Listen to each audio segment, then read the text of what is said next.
LL media நேயர்கள் அனைவருக்கும் வணக்கம். இன்று நம்முடன் கலந்துரையாட இருப்பவர் திரைப்பட இயக்குனர் அண்ணன் களஞ்சியம் அவர்கள் நம்முடன் இருக்கிறார். அண்ணா வணக்கம். வணக்கம் தம்பி.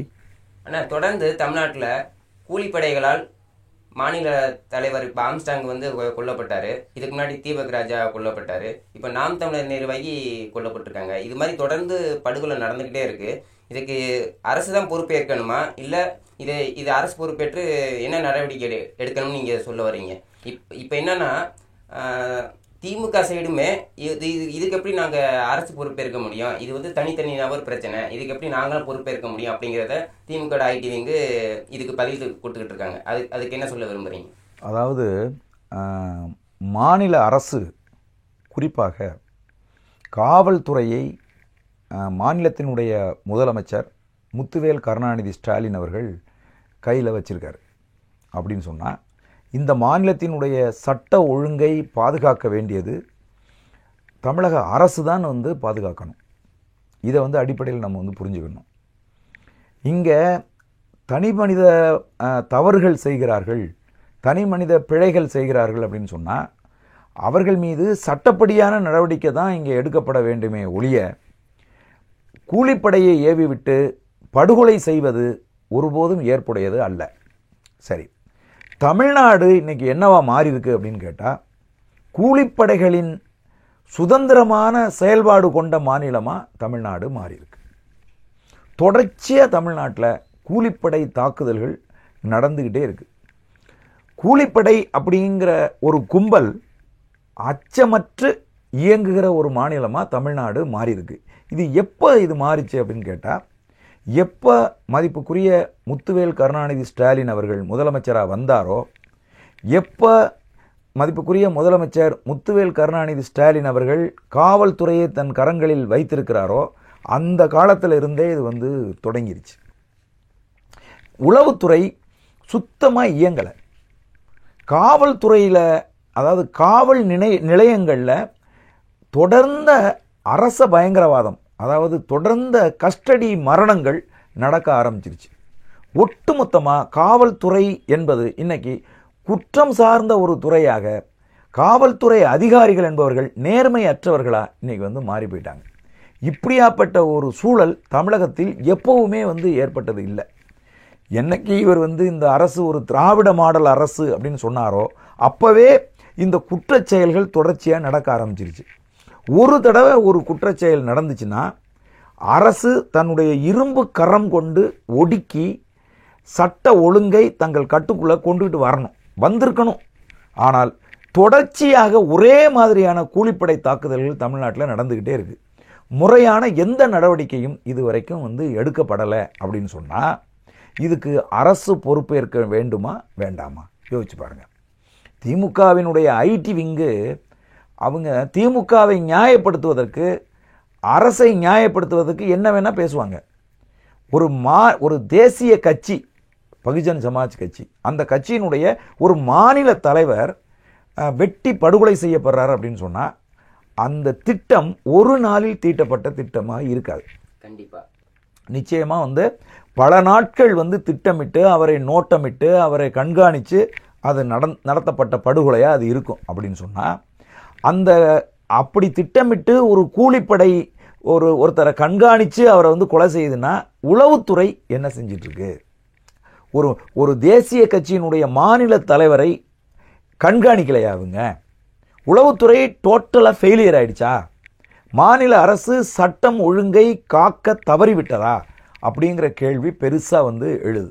அடுத்தது பார்த்தீங்கன்னா, மதுரையில் அதிகாலையில் அமைச்சரினுடைய வீட்டுக்கு அருகிலேயே நாம் தமிழர் கட்சியினுடைய பொறுப்பாளர் பாலசுப்ரமணியம் அவர்கள் கூலிப்படையினர் வெட்டி கொல்லப்படுறார். இதுவும் இப்போ 2 பேர் டீ குடிச்சிக்கிட்டு இருந்தான், ஏதோ பேசினா, திடீர்னு கருத்து முரண்பாடாகி 2 பேரை அடிச்சுக்கிட்டு ஒருத்தனை வெட்டிக்கிட்டான் அல்லது கத்தியால் குத்துக்கிட்டாங்கிற சம்பவம் கிடையாது.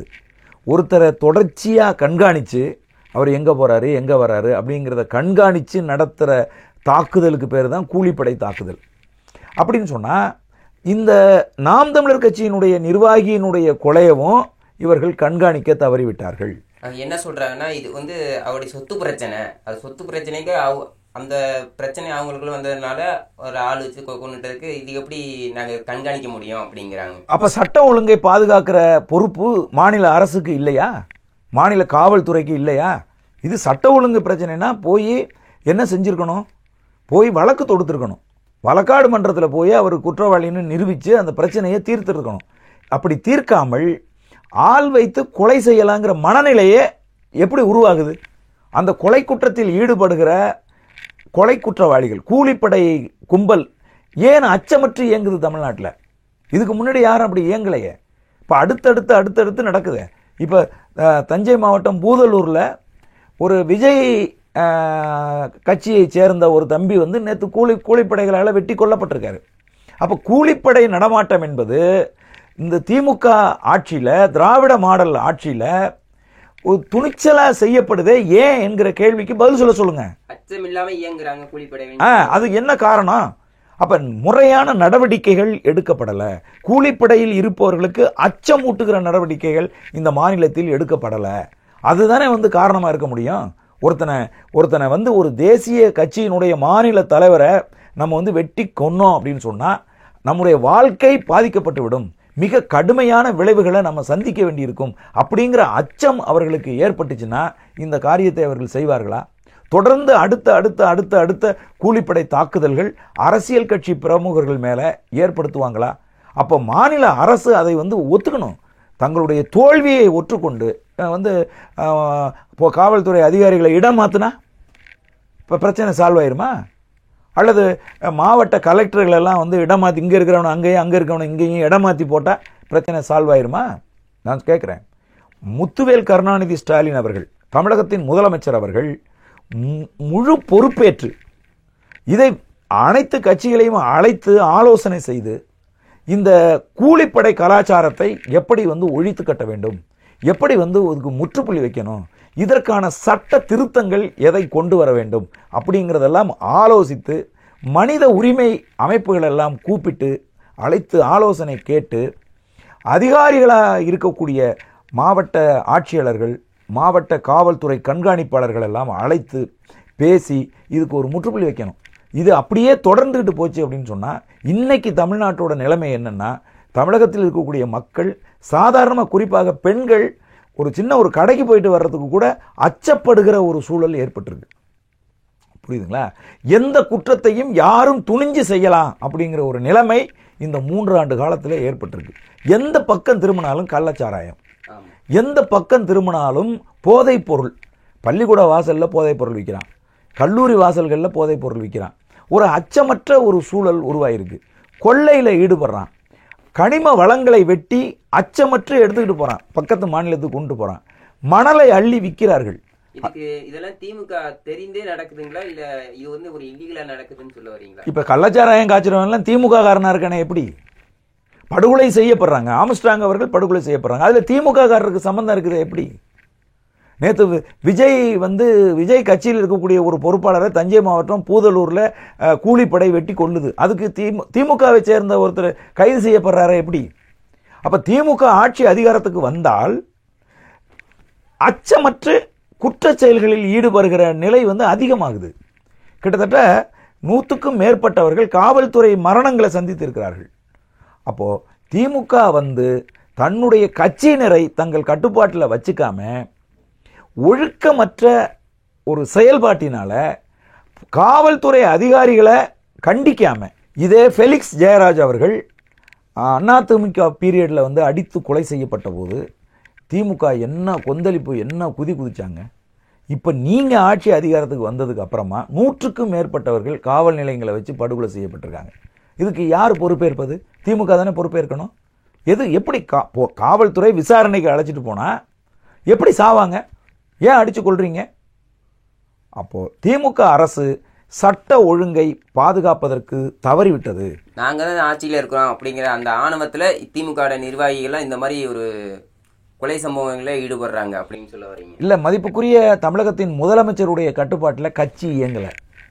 அவர் கட்டுப்பாட்டில் தானே இப்போ காவல்துறையே இருக்கு. காவல்துறையும் அவரை மதிச்சு அவருக்கு பயந்து காவல்துறை இயங்கல. காவல்துறை சுதந்திரமா ஒரு காவல்துறையினுடைய ஆட்சி நடப்பது போல இங்க நடந்துட்டு இருக்கு.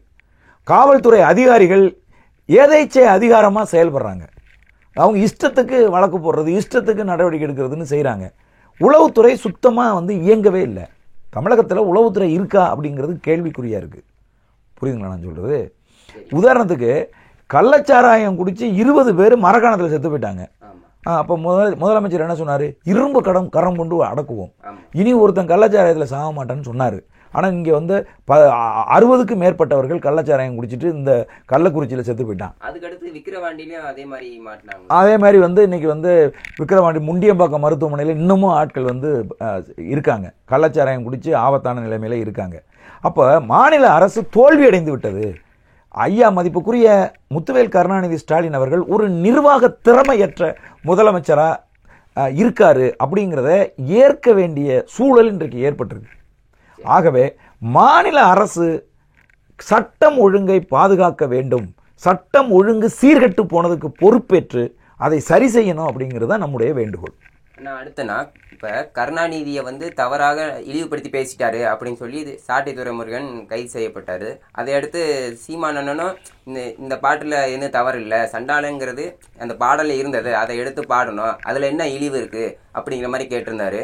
இப்போ திமுக நிர்வாகிகள் தொடர்ந்து சீமான் அண்ணன் மேலே தொடர்ந்து புகார் கொடுத்துக்கிட்டே இருக்கிறாங்க. எல்லா அமைச்சர்களும் இதை கண்டிக்கிறாங்க. பக்கம் அதிமுக சைடு வந்து ஜெயலலிதா வந்து தவறாக பேசிட்டாரு அப்படின்னு சொல்லி இவங்க ஒரு சைடு புகார் கொடுக்குறாங்க.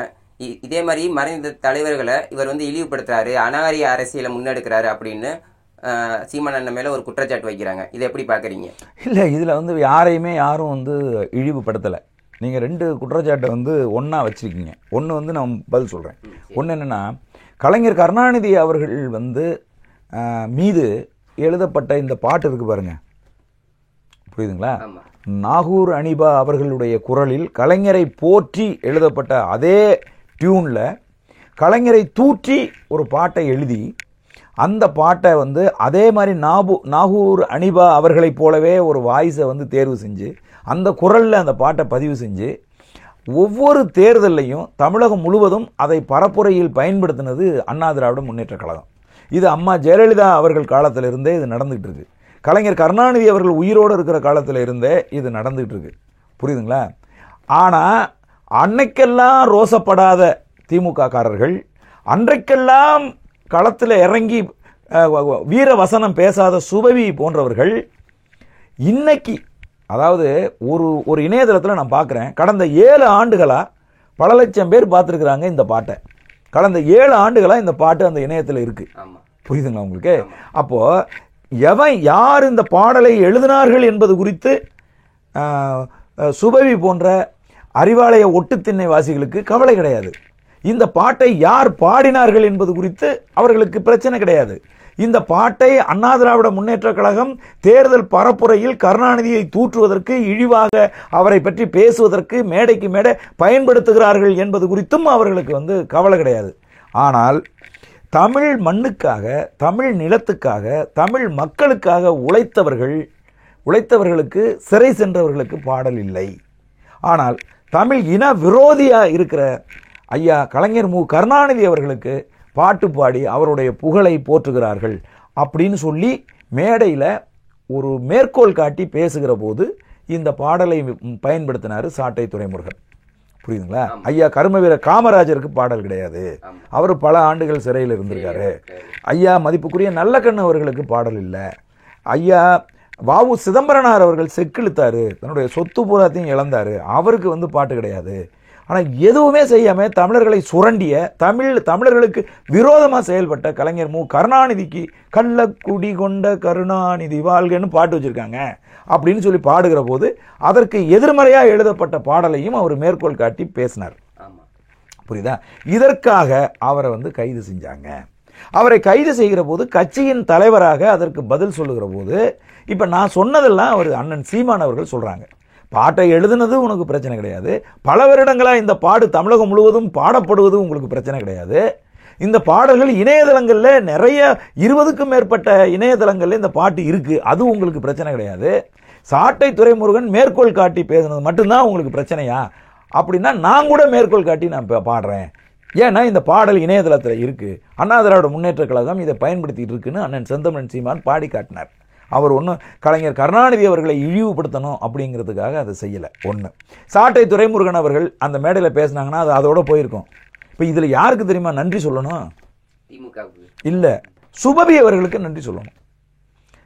நாம் தமிழர் கட்சியை அடுத்தடுத்த கட்டத்துக்கு வளர்த்து எடுத்துக்கிட்டு வர்றது யார் அப்படின்னா மதிப்புக்குரிய சுபவி அவர்கள் தான் எடுத்துகிட்டு வராங்க. உதாரணத்துக்கு சொல்லணும்னா முதன்னு திராவிட முன்னேற்ற கழகம் எதிர்க்க வேண்டிய அரசியல் கட்சி தலைவர் யார் அப்படிங்கிறத இந்த மேடையில் நான் பேச போகிறேன் அப்படின்னு சொல்லி சீமான திராவிட முன்னேற்ற கழகத்துக்கு எதிராக நிறுத்தினது மதிப்புக்குரிய சுபவி அவர்கள் தான். அதுக்கப்புறம் தான் திமுகவுக்கும் நாம் தமிழர் கட்சிக்குமான மோதல் தொடங்குச்சு. அதுக்கப்புறம் தான் சீமானுடைய வளர்ச்சி என்பது அசுர வேகம் எடுத்துச்சு. புரியுதுங்களா? அவர் தான் அறிவிச்சாரு. அதனால நாம் தமிழர் கட்சியை வளர்க்கணும் அப்படின்னு ஒரு ஸ்லிப்பர் செல்லு போல மதிப்புக்குரிய சுபவி செயல்படுறாருங்கிறத திமுக காரர்கள் புரிஞ்சுக்கணும். ஒன்று. இப்போ ஒரே ஒரு தடவை தான் சாட்டை துரைமுருகன் அந்த மேடையில் பேசினார். அதை அப்படியே அதுவும் அது ஒரு சின்ன கிராமத்தில் நடந்த மீட்டிங் தான். அது அப்படியே கடந்து போயிருக்கும். அதை யாருமே பேசு பொருளை எடுத்துருக்கவே மாட்டாங்க. ஆனால் அதை ஒரு பேசு பொருளாக எடுத்துட்டு வந்து திரும்பவும் நாம் தமிழர் கட்சியை முதல் இடத்துக்கு கொண்டுகிட்டு வந்து அதை சீமான் வாயால் பேச வச்சு இன்னைக்கு தமிழகம் முழுவதும் அந்த பாட்டு என்னடா பாட்டுன்னு இணையதளங்கள் எல்லாம் தேட வச்சு உலகம் முழுவதும் இருக்கக்கூடிய தமிழர்கள் அந்த பாட்டை பாடி மிமிக்ரி பண்ற அளவுக்கு ஒரு மோசமான நிலைமையை உருவாக்கி கலைஞர் கருணாநிதியை இழிவு செஞ்சது யாரு அப்படின்னு கேட்டா மதிப்புக்குரிய சுபவி அவர்கள் தான். திமுக காரர்கள் சுபவி வாயை அடக்கி வச்சா, சுபவியை கூப்பிட்டு கண்டிச்சிட்டா, நாம் தமிழர் கட்சியை வளர்த்தெடுப்பதற்கு நீ ஏன் போராடுகிறாய்? ஒவ்வொரு காலகட்டத்திலும் நாம் தமிழர் கட்சியை அடுத்த கட்டத்துக்கு நாம் தமிழர் கட்சி பேசு பொருள் இல்லாமல் தேர்தலில் அது மிக குறைவான வாக்குகளை பெற்று அது ஒரு கஷ்டமாக இருக்கிற சூழ்நிலையில் அந்த கஷ்டத்தை போக்கி அவங்கள உற்சாகப்படுத்தி அதை மறக்கடிச்சு அடுத்த கட்டத்துக்கு தூக்கிட்டு வந்தது சுபவி தான். அதனால நாம் தமிழர் கட்சி அவருக்கு நன்றி செலுத்தணும்.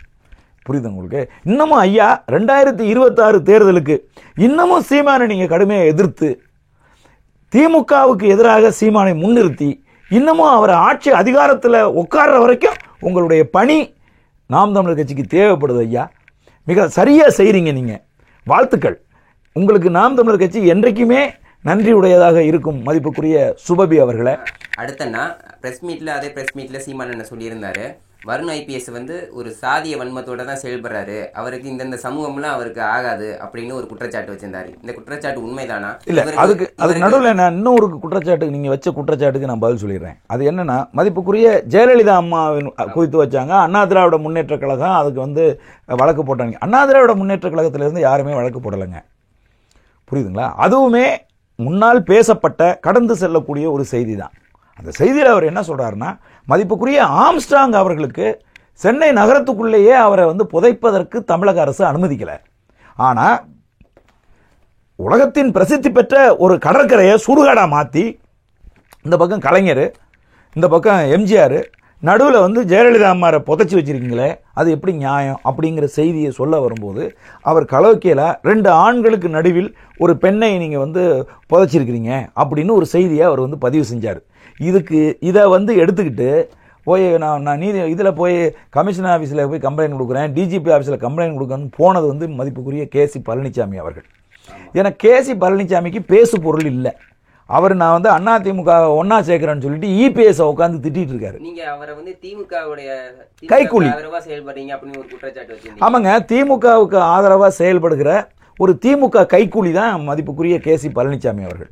இல்லாம அதிமுகவை நான் ஒருங்கிணைக்கிறேன்னு ஒருத்தர் இறங்கினார் அப்படின்னு சொன்னா, இரு தரப்பையும் அழைத்து பேசுறதுக்கு பதிலா அதாவது எடப்பாடி பழனிசாமியை மிக கேவலமா விமர்சிப்பது எப்படி அதிமுக ஒன்னா சேர்க்கிறதா ஆகும் சொல்லுங்க பாப்பா. அப்போ இந்த ஆம்ஸ்ட்ராங் அவர்களினுடைய இந்த மரணம் குறித்த பேச்சை மடைமாத்துறதுக்கும் இந்த சண்டாளர் கருணாநிதி என்கிற அந்த விவாதத்தை மடைமாத்துவதற்கும் சீமான் அவர்கள் மேலே ஒரு வழக்கை ஒன்று போடணும்னு சொல்லி தேவையில்லாத ஒரு வழக்கு. இந்த வழக்கெல்லாம் இன்னைக்கு காவல்துறை இது மேலே நடவடிக்கை எடுத்து நாளைக்கு இந்த வழக்கு வழக்காடு மன்றத்துக்கு வந்துச்சுன்னா வழக்காடு மன்றம் காரி மூஞ்சியில் திப்பிடும். புரியுதா நான் சொல்றது? அதனால கேசி பழனிசாமி அவர்கள் அதிமுகவை சேர்ந்தவர் இல்லை. ஏன் அப்படின்னு நான் உறுதியாக சொல்றேன்னா, அதிமுக என்பது எடப்பாடி பழனிசாமி அவர்களோட தலைமையில் இன்னைக்கு இயங்கிட்டு இருக்கு. புரியுதுங்களா? அவர் திமுகவினுடைய தலைமையை அதாவது எம்ஜிஆருக்கு அப்புறம் ஜெயலலிதாவுக்கு அப்புறமா இன்னைக்கு பொதுச் செயலாளராக இருக்கிற எடப்பாடி பழனிசாமி அவர்களை மிக கடுமையாக கேவலமாக விமர்சிக்கக்கூடிய ஒருத்தர் தன்னை அதிமுக காரன்னு எதை வச்சு சொல்றாருன்னு நான் கேட்கிறேன். அதனால அண்ணன் செந்தமிழன் சீமான் ஒருபோதும் மதிப்புக்குரிய ஜெயலலிதா அவர்களை இழிவு செய்து பேசவில்லை. அவர் சொன்னது என்னன்னா, நீங்க இந்த இதை நீங்க சுடுகாடா ஆக்கி வச்சிருக்கிறத நாங்க ஏற்க முடியாது அப்படிங்கிற மாதிரி கேட்டார். அவ்வளவுதான். அதுக்கப்புறமா நீங்க வருண் ஐபிஎஸ் பத்தி நீங்க சொல்றீங்க.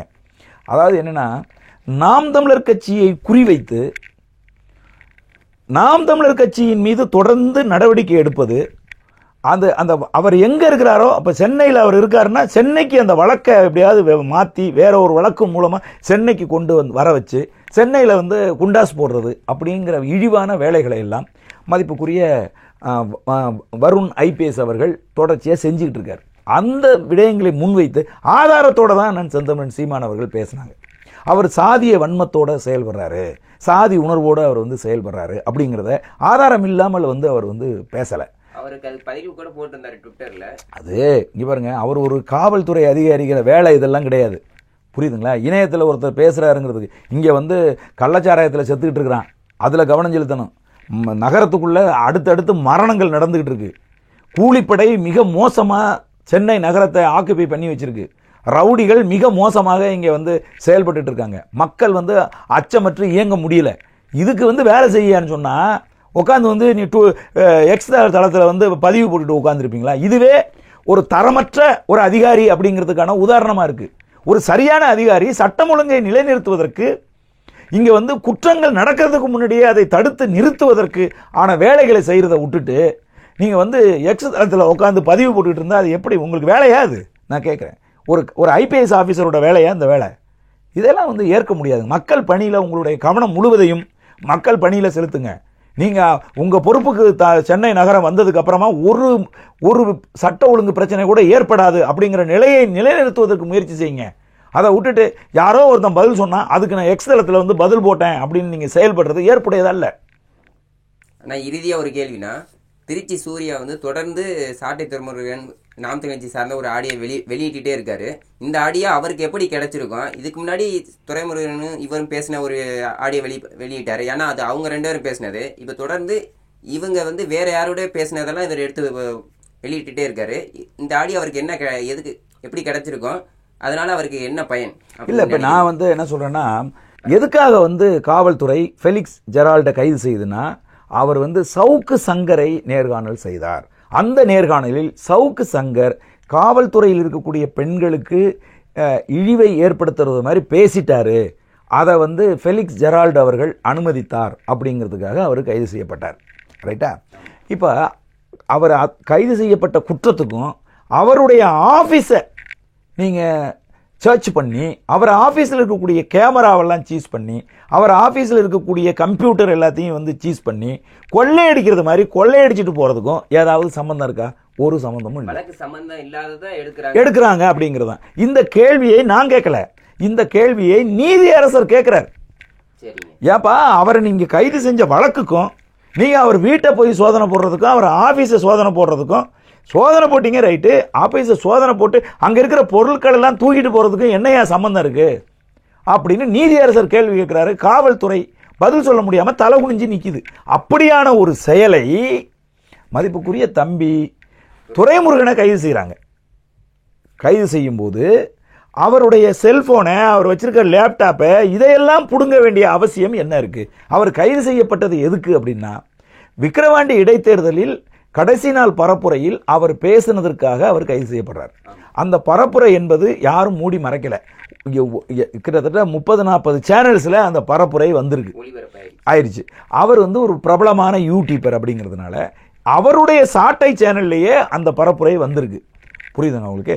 நாம் தமிழர் கட்சியினுடைய அங்கீகாரம் பெற்ற அந்த இதில் அந்த வலையொலியில் லைவாகவே அந்த பேச்சு முழுசும் வந்திருக்கு.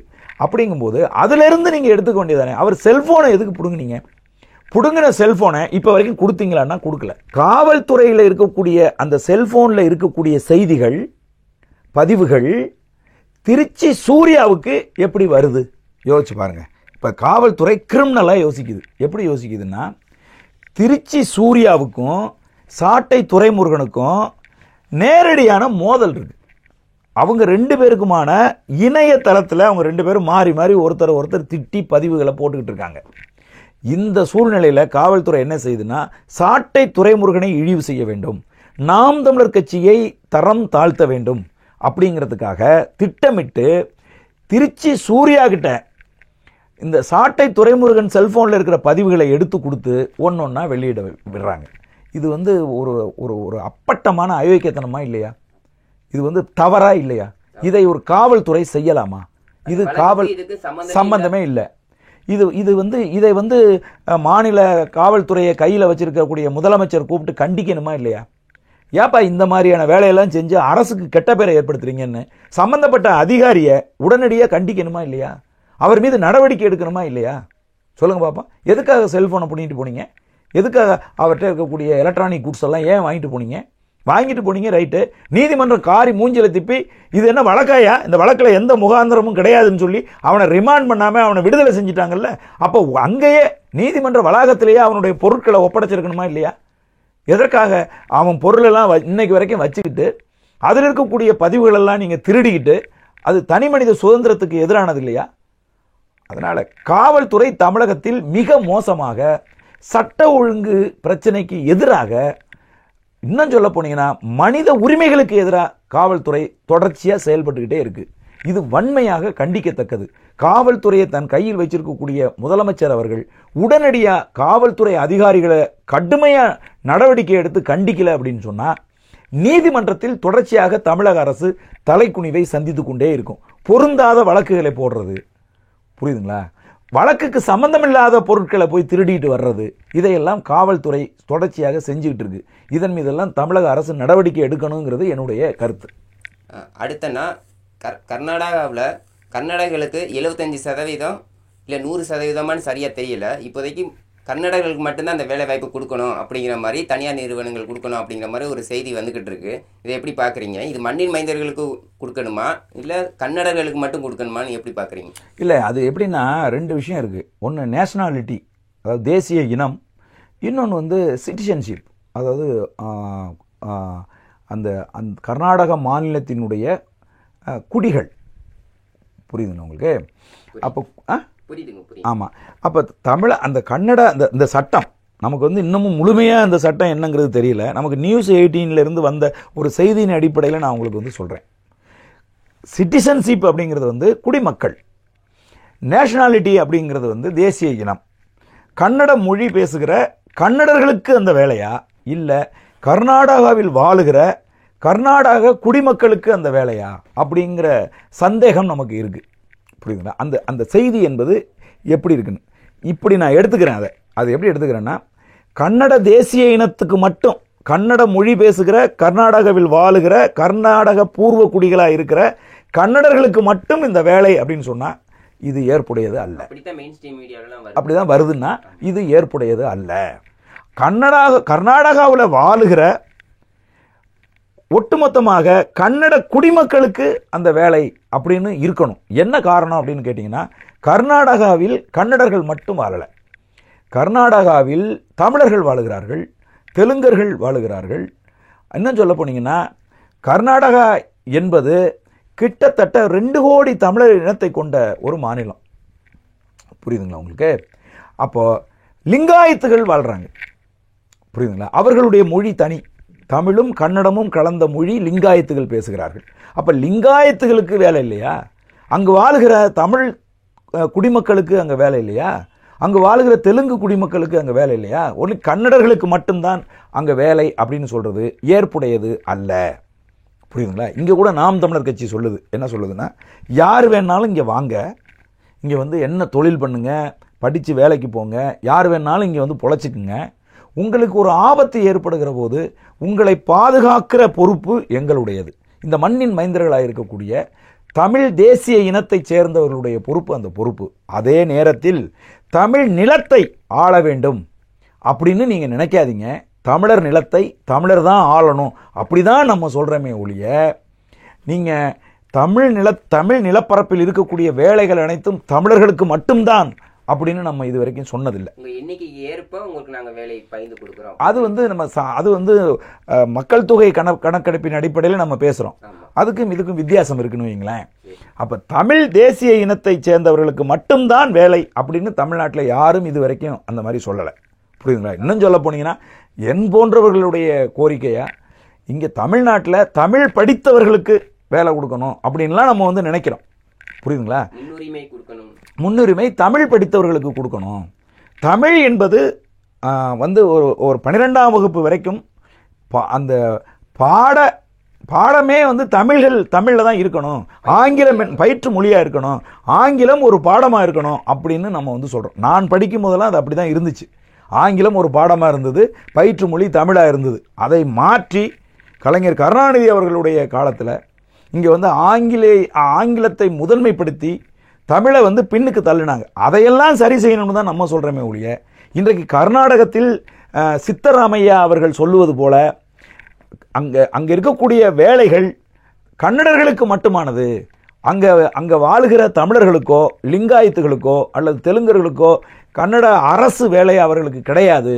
அதாவது அவங்க சொல்கிறாங்க சிடி பணி அப்படிங்கிறாங்க.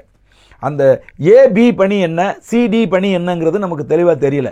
அப்போ அந்த பணிகளை கன்னடர்களுக்கு மட்டும்தான் 100% அவர்களுடைய வாழ்க்கையை அங்கே இருக்கக்கூடிய கன்னட தேசிய இன மக்கள், கன்னட மக்களுடைய வாழ்க்கையை உயர்த்தணுங்கிறதுக்காக நாங்கள் இந்த முடிவை எடுத்திருக்கோம்னு சட்டமன்றத்தில் சட்டம் இயற்றி இருப்பது வன்மையாக கண்டிக்கத்தக்கது. இது இந்திய இறையாண்மைக்கு எதிரானது. It is against sovereignty of India. இதை வந்து கன்னட மக்களும் புரிந்து கொள்ள வேண்டும். கன்னடத்தில் ஆட்சியாளர்களாக இருக்கிறவர்களும் கன்னடத்தினுடைய முதலமைச்சர் அவர்களும் இதை புரிந்து கொள்ள வேண்டும். கன்னட மக்களுக்கு, குடிமக்களுக்கு சிட்டிசன் ஆஃப் கர்நாடகா யார் அப்படிங்கிறத அறிவித்து இத்தனை ஆண்டு காலமாக இந்த நிலப்பரப்பில் வாழுகிற இவர்கள் கர்நாடகாவின் குடிமக்கள், இவர்களுக்கு அந்த வேலையில் முன்னுரிமை அளிக்கப்படும். வெளியிலிருந்து வர்ற நார்த் இந்தியன்ஸுக்கு, வெளியிலிருந்து வர்றவர்களுக்கு அந்த வேலை நாங்கள் கொடுக்க மாட்டோம்னு சொன்னால் அதில் ஒரு நேர்மை இருப்பதாக, அதில் ஒரு உண்மை இருப்பதாக நம்ம வந்து ஏற்கிறோம். இப்போ அறிவித்திருக்கக்கூடிய இந்த அறிவிப்பு தான் கர்நாடகாவினுடைய அறிவிப்பு. இதற்காகத்தான் அந்த சட்டத்தை ஏற்றியிருக்கிறார்கள் என்று சொன்னால் அதை முழுதுமாக நாம் ஏற்க மறுக்கிறோம். இது தவறானது அப்படிங்கிறது என்னுடைய கருத்து. தமிழ்நாட்டில் உள்ள அரசியல் குழப்பங்களுக்கு மிக தெளிவான ஒரு விளக்கம் கொடுத்ததுக்கு மிக்க நன்றி அண்ணா. மிக்க மகிழ்ச்சி. நன்றி. வணக்கம்.